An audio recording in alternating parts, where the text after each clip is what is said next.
हे दिल, कभी ये सोचा है तुमने कि जो हमारी आवाज़ होती है वो हमें कहते हुए अलग सुनाई देती है, लेकिन जब उसे वापस सुनते हैं तो किसी और की लगती है। जो मैं अभी कह रहा हूँ इस माइक्रोफोन में और जो तुम सुन रही हो अपने रेडियो के स्पीकर में, मेरे लिए ये दोनों आवाज़ अलग हैं। बचपन में एक दिन माँ एक म्यूज़िक सिस्टम लेकर आई थी घर। उसके साथ आई थी एक माइक और एक कैसेट रिकॉर्डर। और एक रात जब माँ सोने चली गई, मैंने अपनी आवाज़ की रिकॉर्डिंग बनाई। शायद वो मेरी पहली कहानी थी। उस कहानी में कुछ दम नहीं था, लेकिन वो उस एक्सपीरियंस का पॉइंट नहीं था, क्योंकि रिकॉर्डिंग करके जब मैंने कैसेट को प्लेबैक किया तब मेरी दुनिया पलट गई। अगर मैंने वो रिकॉर्डिंग खुद नहीं की होती तो मैं मानता ही नहीं। क्या ये मेरी आवाज़ है? बहुत अजीब लगा था उस दिन कि मेरी आवाज़ जो मुझे सुनाई देती है वो सुनने पर अलग क्यों लगती है। 9 साल की उम्र तक मैंने अपनी आवाज़ ही नहीं सुनी थी। तब मुझे ये लगा था कि अगर अपनी ही बात को कहने और सुनने में इतना फ़र्क है तो फिर शायद कोई मुझे कभी समझेगा ही नहीं।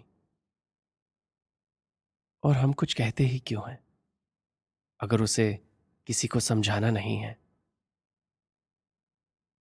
धीरे धीरे मैं समझा कि मैं जो कह रहा हूं वो ज़रूरी नहीं है। ज़रूरी ये है कि तुम्हें क्या सुनाई दे रहा है। मुझे लगता था कि यही जड़ है गलत फहमियों की। और ये शब्द गलत फहमी बड़ा दिलचस्प है। मैं हमेशा समझता आया कि इसका मतलब होता है मिसअंडरस्टैंडिंग। इसलिए इतने सालों से मैं अपने आप को मिसअंडरस्टूड ही समझता आया। लेकिन एज यूजुअल मैं अपनी ही बात ठीक से सुन नहीं रहा था। दिल, मुझे तुमसे मिलकर पता चला कि गलत फहमी का मतलब मिसअंडरस्टैंडिंग नहीं, मिसकम्युनिकेशन है।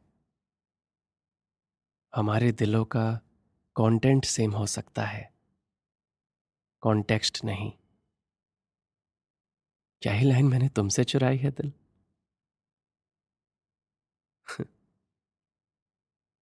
लगता है मैं कहानी को थोड़ा स्किप कर गया हूं। So let's go back. हमारी दूसरी मुलाकात, वो दिन जब हम मिले थे अपने ऑडिशन पीस के बारे में बात करने। पिछले एपिसोड में वी स्टॉप्ड एट जब तुमने मेरी कहानी का आइडिया सुनकर कहा था कि तुम उसे परफॉर्म नहीं कर सकते। ऑफ कोर्स तुमने ये क्यों कहा मैं नहीं जानता था।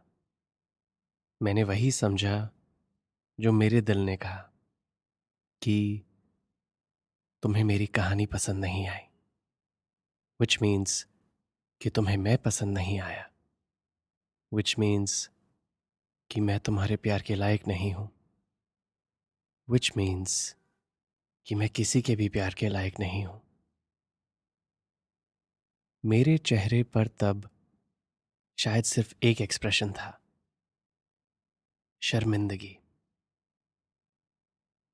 लकीली इससे पहले कि मैं उस चेयर में बैठे बैठे ही पिघल कर समा जाता ताकि मुझे तुम्हें दोबारा फेस नहीं करना पड़ता, तुमने कहा, आई मेंट, कहानी ठीक है लेकिन नजरिया गलत है।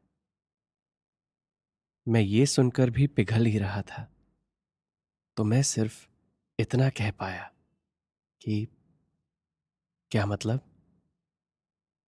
फिर तुमने मुझसे पूछा, कल जब हम उस क्लब की मीटिंग में थे तो तुमने उन सब बाकी के इंस्पायरिंग एक्टर्स और राइटर्स में क्या बात नोटिस करी थी।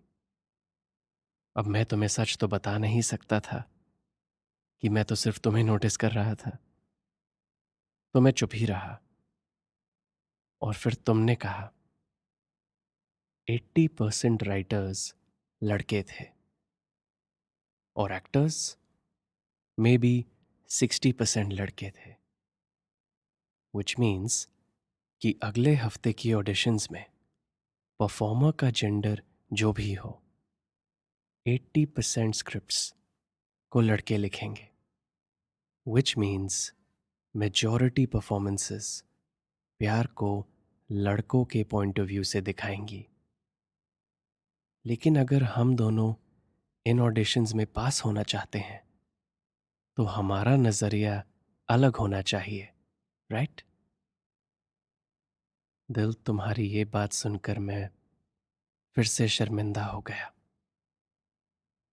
लेकिन इस शर्मिंदगी का कॉन्टेक्स्ट अलग था, क्योंकि मैंने कभी इसके बारे में सोचा ही नहीं था।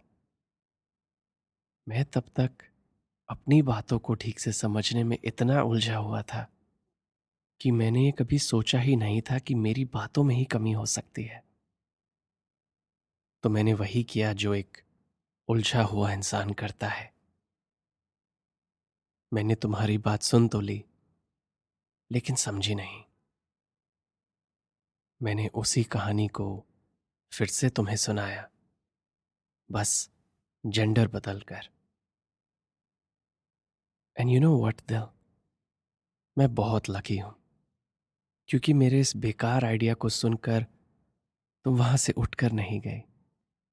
शायद इसलिए क्योंकि उसी सेकंड कैफे वाले अंकल ने हमारी टेबल पर पाव भाजी रख दी थी और फिर तुमने उस पाव भाजी पर पॉइंट करके कहा, तुमने सिर्फ कंटेंट बदला है, कॉन्टेक्स्ट नहीं।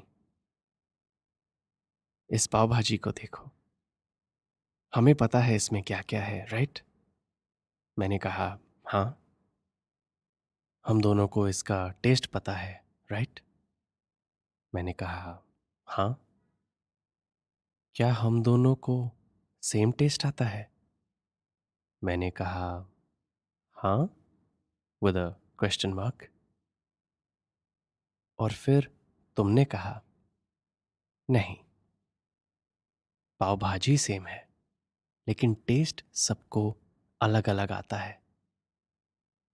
हम दोनों एक दूसरे के टेस्ट को नहीं समझ सकते, हम बस उसे डिस्क्राइब करके समझाने की कोशिश कर सकते हैं।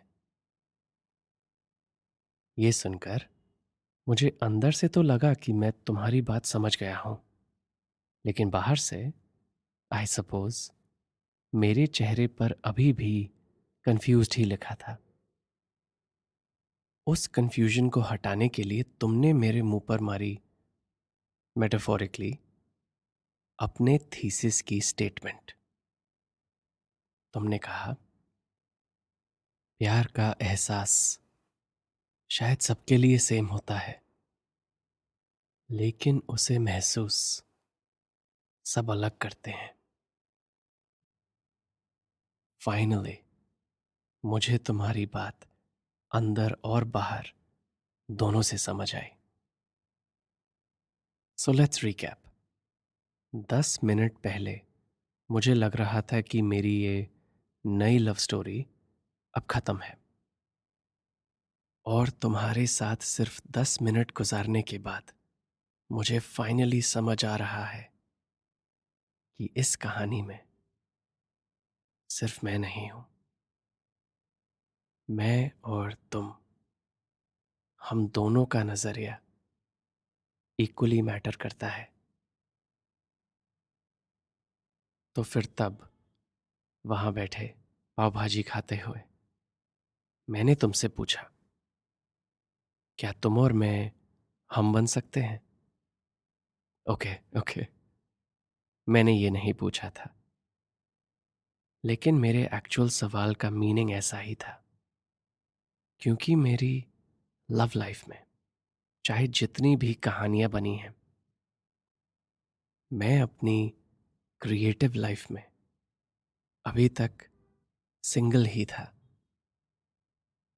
इसलिए मैंने अपनी तब तक की जिंदगी का सबसे अहम और मुश्किल सवाल पूछा तुमसे। क्या हम ये कहानी साथ में लिख सकते हैं? इस सवाल की वजह से ये कहानी शुरू हुई थी,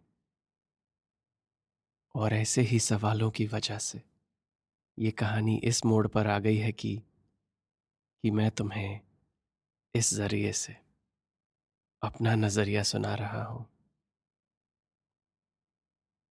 क्योंकि दिल, तुम्हें इस कहानी का कंटेंट पता है, कॉन्टेक्स्ट नहीं। और इससे आगे की कहानी अगले एपिसोड में। ये है दिल्ली यूनिवर्सिटी का midnight radio. It's Saturday night and you are listening to तुमने किसी से कभी प्यार किया है। गुड नाइट दिल।